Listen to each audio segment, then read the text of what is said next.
Welcome back to the Cardinal Report. This week's correspondent is senior lacrosse defender Amber Sobrario, who will take us inside the Cardinal Corner. Hi, my name is Amber Sobrario, and I'm a senior at North Central College. I'm also a three-sport athlete here, and I'm going to introduce you to some of the awesome lacrosse players on the team. This is one of our stellar soccer players that's on the team, Amy Frazzini. So how are you liking lacrosse so far since you've never played before? It's really fun. A lot of new fundamental skills that you have to learn, but it's a lot of fun. So are you rocking it out on the lacrosse team? I'm trying to. Good, good. Well, thank you. Here we're with another one of our stellar soccer players that are on the lacrosse team. So how was your first game? What did you think of that? Well, at first I was very, very scared, but after shaking the nerves in the first 5 minutes, I think we kind of pulled together and did the best we could and focused on what we knew, so it was good. So did you have a good learning experience? Definitely a good learning experience. I think that's what we were missing throughout the whole practice process, was how fast it was and what it's like to be at the college level. So I'm here with one of our only people that have played lacrosse before that's on the lacrosse team. Everybody else is not. So how do you feel being the most experienced player as a freshman? I don't know. Well, everyone seems to be getting it good, but I've only played for 2 years, so I don't have too much experience over everyone else. Can you please do the single ladies dance for us? Get it. There you go. That's Shannon. She's our number one. I really hope you enjoyed meeting some of the girls on the lacrosse team, and I can't wait to see you guys all at our next game when we have the millions of fans in the stadium. We welcome on North Central College Sports Information Director Clark Teuscher for a brief timeout. Clark, let's start off with track and field. Exciting weekend. I imagine it's going to be an exciting spring for the track and field team as well. But on the women's side, Wartburg College, they won the meet with 51 points, the indoor national championships. North Central College took 6th place. Yeah, when you consider they only took 6 individuals to that meet, and were pretty limited in what they were competing in, that's a really strong finish to have 4 of your 6 athletes earn All-American status, including a national championship. And that national championship was Rachel Seacrest. She had a vault of 12 feet 8 inches. What an exciting moment, national champion. Well, and it really came right down to the wire with Rachel, because there were 4 individuals that cleared that height, and then she cleared it on her first attempt, so she ended up getting the tiebreaker on that. And there were a couple of other girls that cleared it on their second attempt, so it really says something about how prepared she was to compete on that day. I think Carolyn Kalufut, she also All-American pole vaulter for you, so that's 2 women All-American pole vaulters. Yeah, the pole vault's been a really strong event. Tim Winder, the coach there, he's been there for quite a while. He's got a really established program on both the men's and the women's side, having won both the national championships and having 4 All-Americans in those 2 events. Michelle Crisconi, she tied for 5th in the high jump. Yeah, she's been strong all year. I don't think that was her personal best. It's about what she was good for most of the season, so that was some points they were counting on there.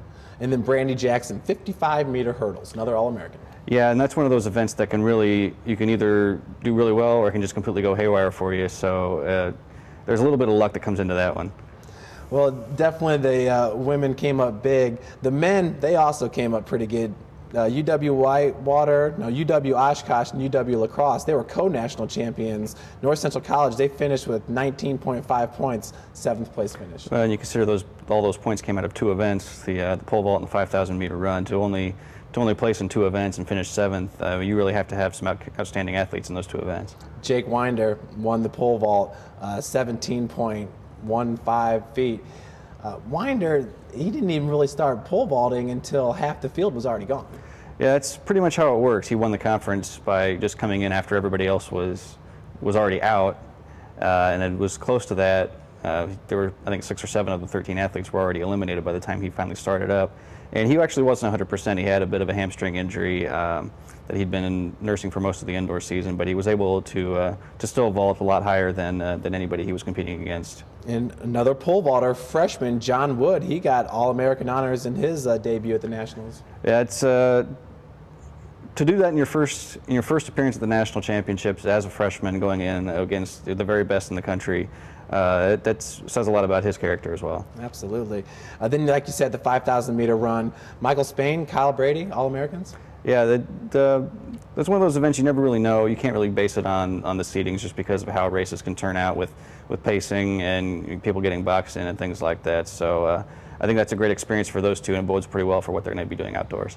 Now that the men's and women's teams are back, Is there like a renewed enthusiasm for the outdoor season to start and get this whole ball rolling again to the outdoor national championships? Well, coaches and athletes are very encouraged, obviously, by how they've done. They know they're typically built a little more for outdoor success than indoor success. So once they get past spring break and get into the outdoor season, I think it's going to be a sign of things to come in the spring. Yeah. The men's tennis team, they opened up College Conference of Illinois-Wisconsin play with a 6-3 win over Augustana College. Let's see, Matt, excuse me on this one, Bogalowski. Close enough. Okay. He was named the College Conference of Illinois-Wisconsin Men's Tennis Player of the Week. Yeah, Sam Sweeney got a lot of attention early in the year, and I think with Matt getting that award as well, I think people are starting to become aware of the fact that they're an excellent team and not just one individual with a bunch of guys following with him. So I think what Coach Mike Patrick learned when he first came onto the job a couple of months ago is that there was a lot of talent there. They just needed a little bit of direction, and it certainly seems to be that way. And it's like you were saying, this is a good team, and they haven't even competed with 2 All-American wrestlers in Ben and Gabe Ewell. What do you foresee them adding to the team? Well, I mean, first of all, they're going to have to earn their spots in the lineup. I mean, these guys are playing pretty well, so it's tough to sit them down for some guys that haven't played yet. So they're going to have to get some practice in and work their way in before we can see what they're going to add to it. Clark, the next game we're going to cover is the CCIW opener for men's baseball. They head to Georgia for 5 games before they come back. Yeah, they've been off for a little while since they came back from Franklin. They caught a little bit of a break with the weather so they can practice outside a little more. They should be a little more prepared for what they're going to experience down in Georgia. They don't have any doubleheaders, so they can stretch the pitching out a little more. So I think that'll be a good preparation for conference play once they get back. After the team made the return trip from Franklin College in Indiana, optimism, what's kind of the mentality right now with the players and coach? It's a mix. I mean, they know that there's some things they're going to have to work on. They got a lot of new pitchers that they've got to determine what some of their roles are going to be. They do know they can hit the ball, so that's certainly an encouraging thing there. They came back with a lot more defined list of things they needed to work on moving forward through the season. And now, like you said, the nice weather, they're able to practice outside. Just kind of tell us, what does that allow them to do being outside? Well, it allows them to do a lot more things defensively in terms of what they're going to do in the infield. It allows them, just to practice on a larger scale. Allows their outfielders to really, take live fly balls and not have to simulate anything. You're actually playing the game as opposed to trying to shorten it and shrink it down so you can practice inside. Clarks, once again, thanks for all your good help. Safe travels and good luck to all the teams competing away from Naperville over spring break.